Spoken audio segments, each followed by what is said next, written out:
Powerball.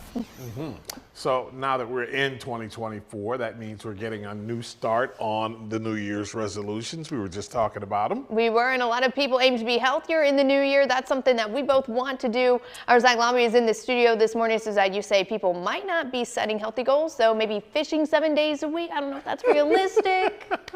It's healthier. It is healthy. You know, it would be healthier. I think along the lines of setting a realistic goal, maybe just start slow and work your way up. Don't do the whole, I'm going to do 7 days and then set yourself up for disappointment. But you know, I spoke with an eating disorder specialist who says that how we talk about ourselves and our goals could have a negative impact not only on our self-esteem, but also on those around us.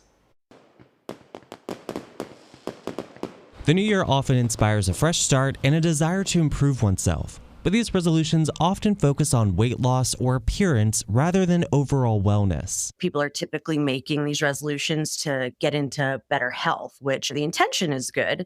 However, I think people go about it the wrong way. Nearly 30 million Americans struggle with an eating disorder, and how we talk about our goals in the new year could be triggering. You hear people talking about, oh, I ate so bad, or, oh, I'm going to start this, extreme exercise regimen next year, or, a diet. It can also really have an impact on kids. I work with families who even say, I've never said a disparaging remark about my child's body weight or shape. And then I have to ask parents, but how are you speaking about your body? Children really model off of what they hear their parents talking about. And holiday gatherings can be an especially difficult time. A lot of things are very food centric. I liken it to somebody who's really trying to stay sober. We wouldn't put them in a bar, right? But you can't get away from being around food and family and festivities. So even if you don't know someone is struggling, it's best to change the subject. We have so many more important and interesting things to talk about than our diets and our exercise routines. If you can do that little bit of redirection, that can really help somebody who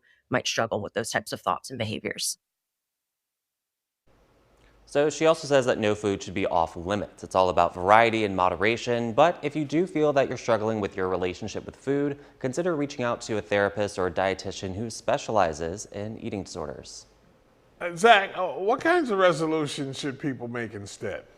Yeah, so she kind of, like I mentioned before, she said to focus on realistic solution or resolutions. So like you said, fishing 7 days a week, probably not the best way to go. Okay. For anyone who has that resolution of, I want to lose weight, don't focus on the weight aspect. Do things like, I want to go on more walks. Don't really give yourself that specific. But I do want to address, earlier when we were talking, we kind of like joked around, and just to kind of set it straight, like talking about food that way is kind of what she's talking about is unhealthy. So really change how we have our relationship with food, and food is energy, food gives you life. It's not something that you need to look at in a negative or positive way. All righty. Thank